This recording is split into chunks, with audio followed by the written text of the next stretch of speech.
Dear students, आज का हमारा विषय रहेगा methods of preparation of carboxylic acid.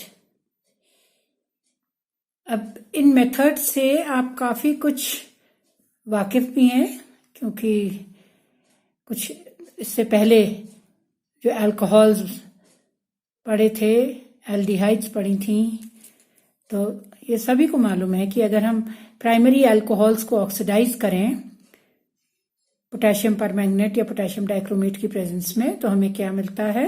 Primary alcohol. Primary alcohol मतलब वो कार्बन जिससे OH ग्रुप लगा हुआ है, फंक्शनल ग्रुप वाले कार्बन से जब एक ही अल्काइल ग्रुप लगा हुआ हो तो उसको कहते हैं प्राइमरी। तो उस केस में ऑक्सीडेशन से पहले हमें मिलेगा एल्डिहाइड, उसके बाद फाइनली एसिड।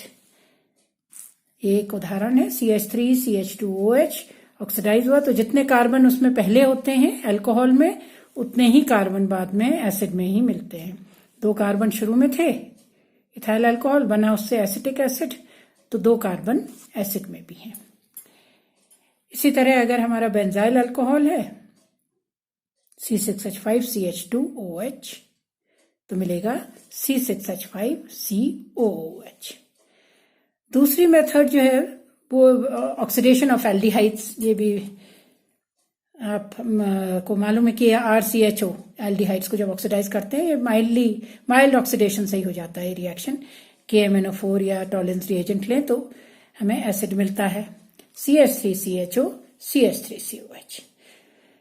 तो इनसे आगे बढ़ते हुए इसीलिए ये जो मेथड है ये मैंने हाईलाइट कर रखी है, ये है हमारा हाइड्रोलिसिस ऑफ दीज कंपाउंड्स। ये जो हमारे कंपाउंड्स हैं इनकी हाइड्रोलिसिस से, चाहे वो RCN हो nitrile cyanide, RCONH2 amide, RCOCl acid halide, RCOO यानी कि एसिड की एनहाइड्राइड। जब डाइकार्बोक्सिलिक एसिड को हीट करते हैं उससे एनहाइड्राइड मिलता है, पानी निकल आता है, और ये RCOOR- हाइड्रोलिसिस। ये सब ही हमारे ये वाले सारे, ये तो क्या है, एसिड के डेरिवेटिव्स हैं सारे। इन सब के या नाइट्राइल हो, इसके हाइड्रोलिसिस से RCN का हाइड्रोलिसिस होगा तो मिलेगा हमें RCOH plus ammonium hydroxide. Hydrolysis हो अमाइड का तो उससे भी मिलेगा हमें RCOH और अमोनियम हाइड्रोक्साइड। अगर हमारा क्लोराइड हो तो उससे भी मिलेगा RCOH और HCl। अगर हमारा एनहाइड्राइड हो उससे भी हमें मिलेगा RCOH।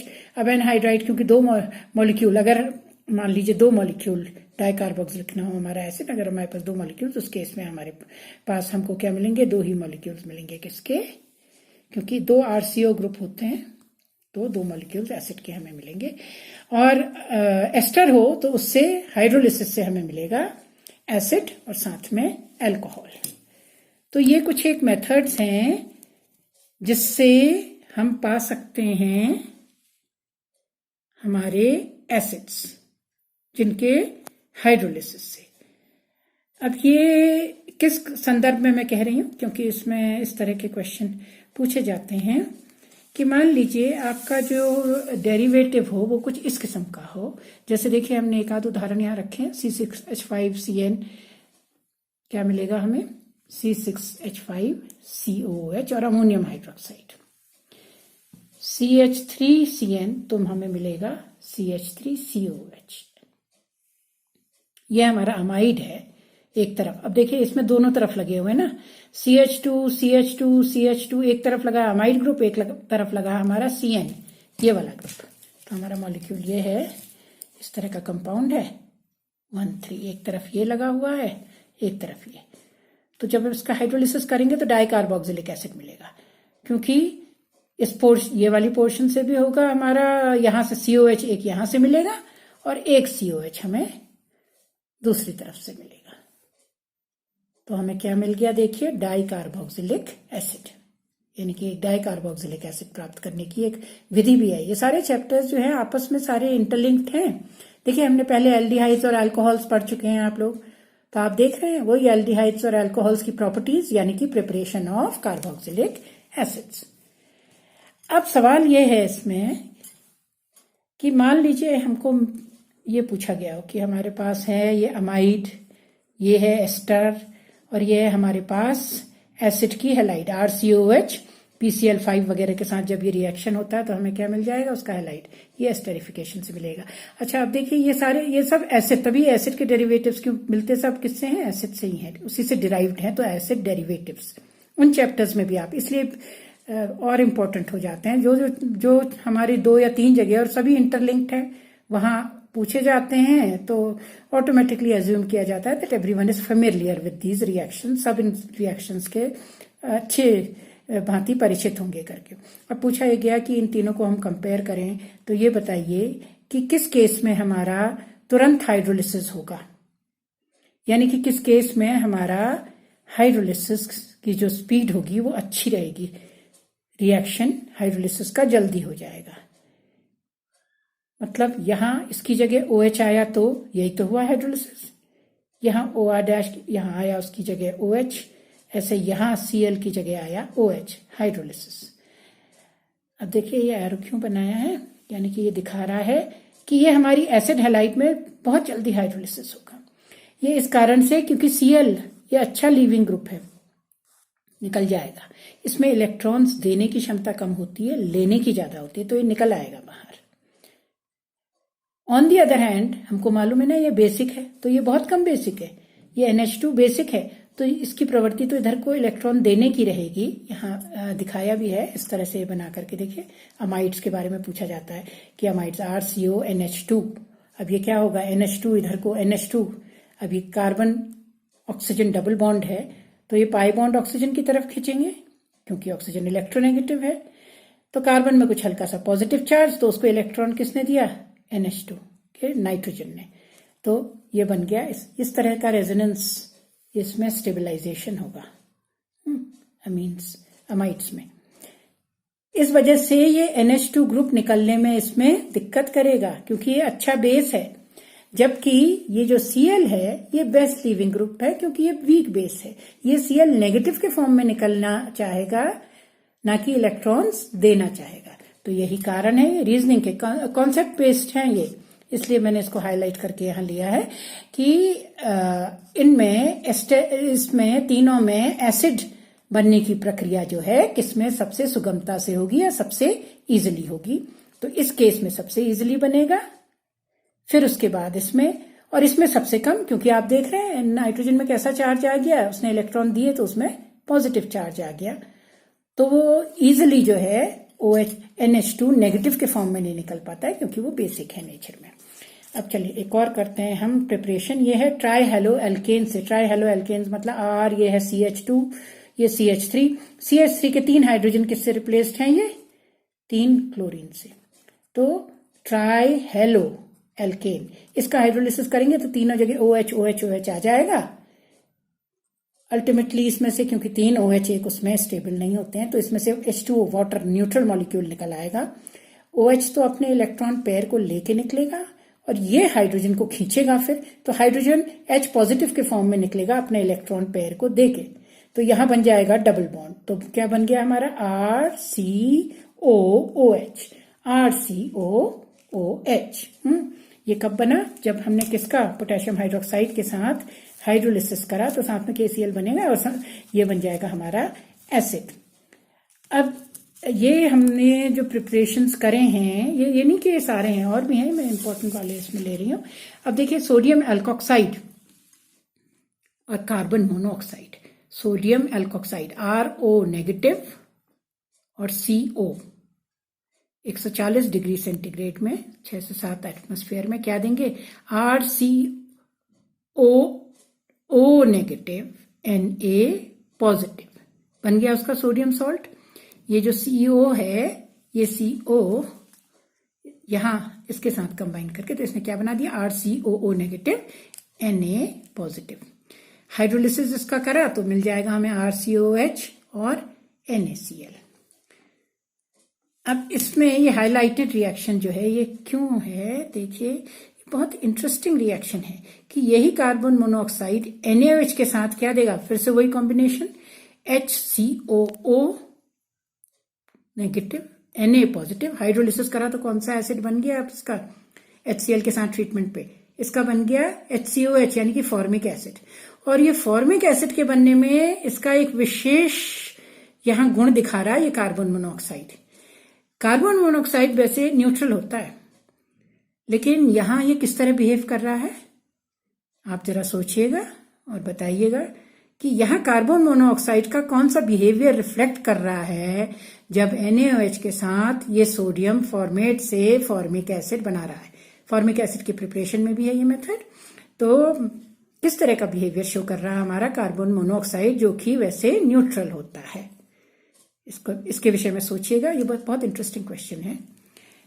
अब ये नेक्स्ट मेथड जो है अल्काइल बेंजीन से, अल्काइल बेंजीन जैसे कि मतलब टॉल्वीन, यानी कि जब क्या लगा, अब वैसे तो देखिए सबको मालूम है कि हमारा अल्काइल ग्रुप जो है ना इसमें कैसे रिएक्शंस होते हैं, ये बहुत कम रिएक्ट करती है, स्टेबल होते हैं हमारे सारे अल्केन्स, मीथेन ईथेन वगैरह, बिकॉज उनमें कोई ऐसा ड्राइविंग फोर्स नहीं होता रिएक्शन करने का, सिर्फ फ्री रेडिकल सब्सटीट्यूशन रिएक्शंस होते हैं। अब पर ये जब हमारी बेंजीन रिंग से लगा हुआ होता है, देखने लायक बात है, उस केस में इसमें बहुत इजीली ऑक्सीडेशन हो जाता है अल्कलाइन KMnO4 की प्रेजेंस में। ये देखिए बेंजोइक एसिड, और बेंजोइक एसिड बनाने का ये एक बहुत महत्वपूर्ण तरीका है। इसके अलावा इसकी सिंथेटिक इंपॉर्टेंस भी है, इसीलिए मैंने ये रिएक्शन हाईलाइट कर रखा है यहाँ पे।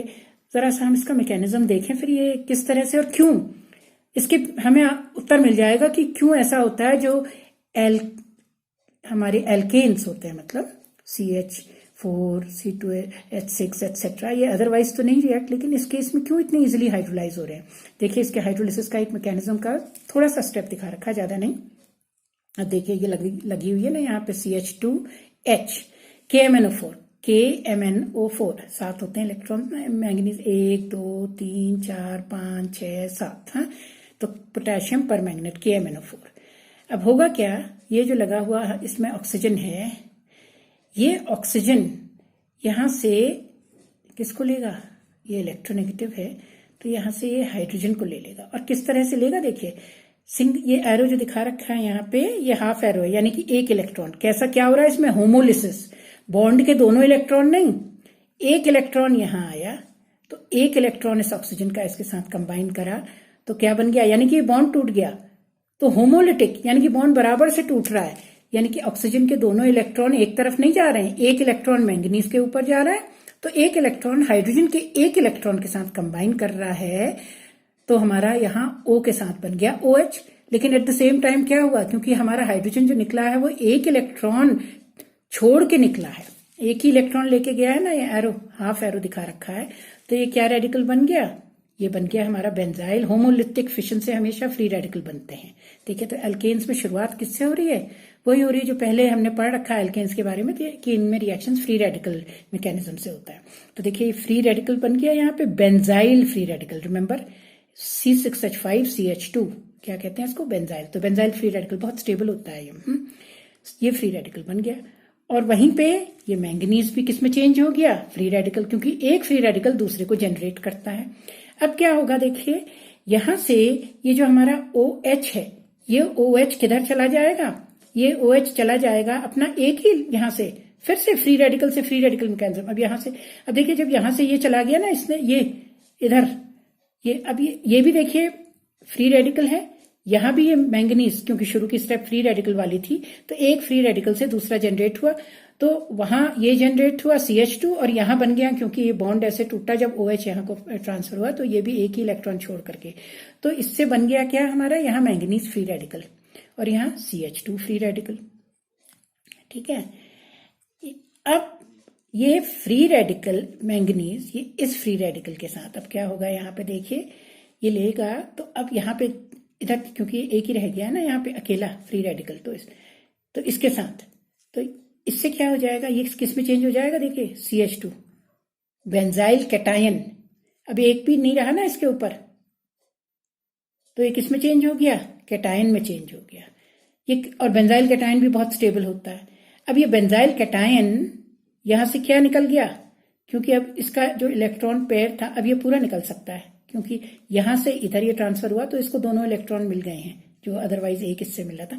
तो अब क्या बनेगा यहाँ पे देखिए, बेंजाइल कैटायन, ये कैटायन के ऊपर आ जाएगा OH, यानी कि क्या बन गया, बेंजाइल अल्कोहल। अब बेंजाइल अल्कोहल हमारा बना, उसमें फिर से इसी तरह KMnO4 के साथ रिएक्शन होता है, यानी कि एक H निकलेगा, कैसे, फ्री रेडिकल के फॉर्म में। फ्री रेडिकल के फॉर्म में वो H निकल गया, कहाँ से निकला, ये ऑक्सीजन से है। अब इसकी वजह से क्या हो गया यहाँ, अब इसकी वजह से यहाँ पे फिर से एक और फ्री रेडिकल जनरेट हुआ। अब एक H यहाँ से कम होगा, फिर एक OH यहाँ से ट्रांसफर होके आ जाएगा, वो OH, यानी कि अब इसमें कितने OH लग गए, 2 OH, एक H निकल गया। उसी तरह जैसे पहले यहां निकला था, मैकेनिज्म बिल्कुल वैसा ही होगा। एक H यहां से निकला, 2 H थे तो अब एक ही रह गया, और एक OH लग गया जैसे इससे पहले लगा था CH2OH बनने में।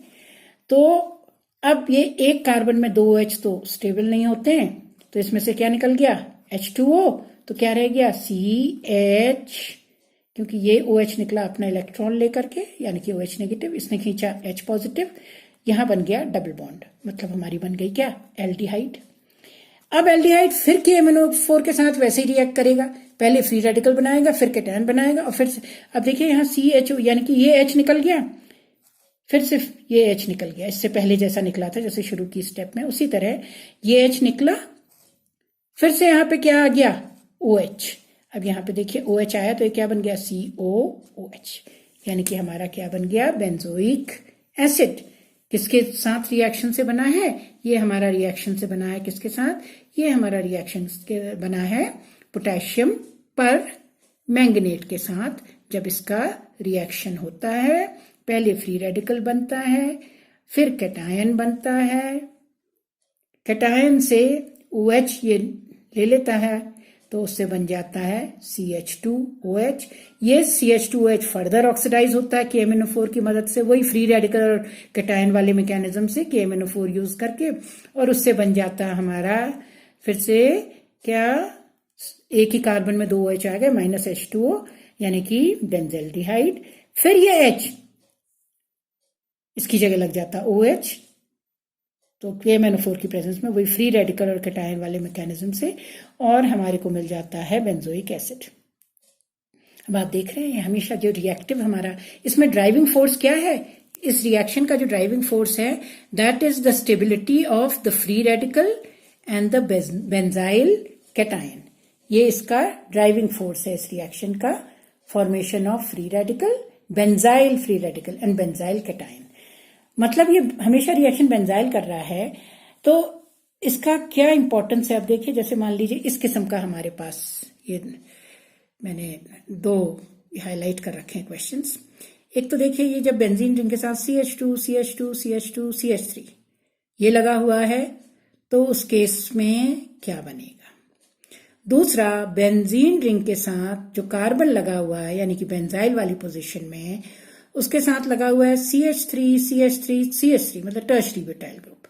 इस केस में क्या बनेगा, तो सोचिएगा इन दोनों केसेस में क्या बन सकता है। इनकी सिंथेटिक इंपॉर्टेंस भी है, ये रिएक्शंस, ये इंपॉर्टेंट रिएक्शंस है, रीजनिंग में भी पूछे जाते हैं, कॉम्पिटिटिव एग्जाम्स में भी। अब देखिए इस केस में आपको एक हिंट दे देते हैं कि इस केस में क्या है। हम शुरू से ही जब मैकेनिज्म, इसीलिए मैंने थोड़ा मैकेनिज्म बताया आपको, क्योंकि जो रिएक्शन हो रहा है वो किस एंड पे हो रहा है, वो हो रहा है बेंजाइलिक कार्बन। बेंजाइलिक कार्बन कौन सा कार्बन होता है, जो कार्बन डायरेक्टली बेंजीन रिंग से जुड़ा हुआ हो, वो CH2, वो क्या हो गया हमारा बेंजाइलिक, वो वाला CH, ये CH3 है, यानी कि डायरेक्टली जो अटैच्ड हो। तो एक हिंट है, इसके विषय में सोचिएगा कि इन दोनों केसेस में क्या हमको मिल सकता है। तो आज हमने देखे कुछ प्रिपरेशन और भी है इसमें, ग्रिग्नार्ड रिएजेंट और ये अनदर थिंग देखिएगा। अगर ग्रिग्नार्ड रिएजेंट के साथ रिएक्शन हो कार्बन डाइऑक्साइड का, तो क्या बनता है।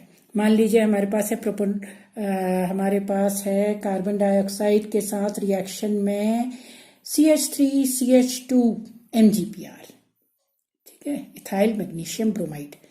तो वो कार्बन डाइऑक्साइड के साथ अगर रिएक्ट करे तो क्या बनना है। So that is all for today.